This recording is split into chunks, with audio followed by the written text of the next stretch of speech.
For a lot of us, our home bathrooms are in desperate need of a makeover. Luckily, Helen Austen is back to walk us through what we need to know when taking that space to the next level. Hey, Helen. Hi. Okay, so we got to talk a little bit about this. Where do we start when we're designing like a bathroom? Any space, we start with function. Its function is first. So you want to ask yourself, well, one, obviously, what's the function of the space of the bathroom? Some things are obvious, but with this one in particular, I'm going to share with you today, there were some things we wanted to improve. Like we wanted 2 sinks. This is a very old house, so it only had one. Countertops were really low. Lighting was horrible, and the shower was completely enclosed. It was like this whole full tile enclosure to where you couldn't see out of it. So there were a lot of things to improve, and also to make sure this really small, this is a primary bath too, that it actually stays spacious is really important.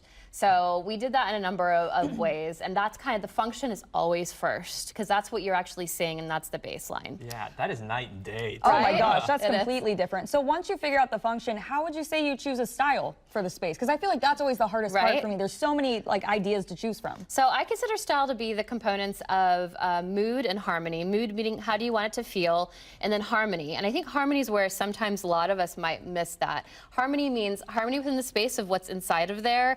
Harmony with the style of the house. So the air of your house, you do kind of got to keep that in there always.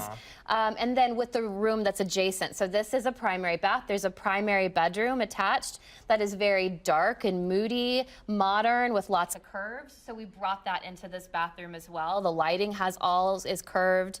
We have the dark tile feature wall. So that's kind of where we pulled in the actual like style and harmony.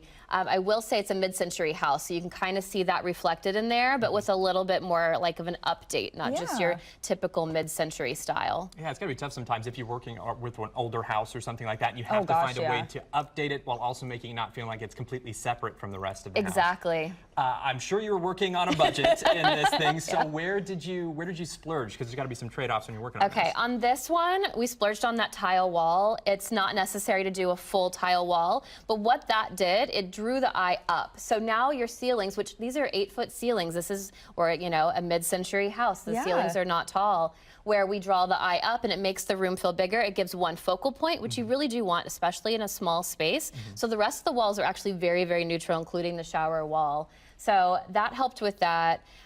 Also faucets, which I don't know, in some of these shots you might see. So we splurge, I'm a big one to splurge on a faucet. You touch it, you use it a lot, it's gonna get a lot of wear. So not only are you gonna like enjoy being like, oh, this is so pretty, but it actually, if you spend more on one, they do last longer. The finish will rub off on cheap ones. It'll be really frustrating. So highly recommend that. And then the lighting. Lighting is always great. Sconces in a bathroom are magical because you want the lighting to be on the side of your face.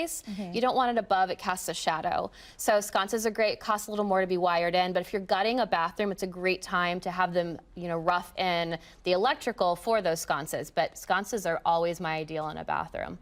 Okay, we talked a little bit about where you splurged, but where did you save? Because you also, listen, we're all balling on a budget. So where did you save on this design? On the countertop was a big one. So you can go to your to a scrap yard, basically. So wherever you get your stone, they have pieces that are like left over, and you're allowed to look at them, and you can purchase those, and it's a huge saving. So this can be from your real stones to like marble and quartzite, all the way to this was quartz. This countertop, I think, was less than $100. Whoa, okay, and I had spent elsewhere where I didn't need it to be like great, but actually it works great. It looks perfect. It's quartz, so it's super durable, easy to clean, which was one piece of function that was really important. So just know that you do have this option, but you do kind of have to then go a little bit searching. It's kind of like thrift store, but not as bad. You know, but you have to be the right scale and size for you to use that. But in a bathroom, if it's not a really big bathroom, you actually have that flexibility. Yeah, if you look, you can find some good deals on that. Yeah, you just gotta look. You could do that. That's so cool. That's You really should. I mean, it's a really good one for anything that's not like a full bath or 4 kitchens with islands. You need a full slab. But in this instance, it's a really great option for you. That is an amazing tip. They call it their boneyard sometimes. So That's good. Can we take a look at the boneyard, see what's going on there? Can we go take a gander in the boneyard real fast? Well, Helen, thank you for joining us today and showing it. The before and afters are just absolutely unreal. Thanks.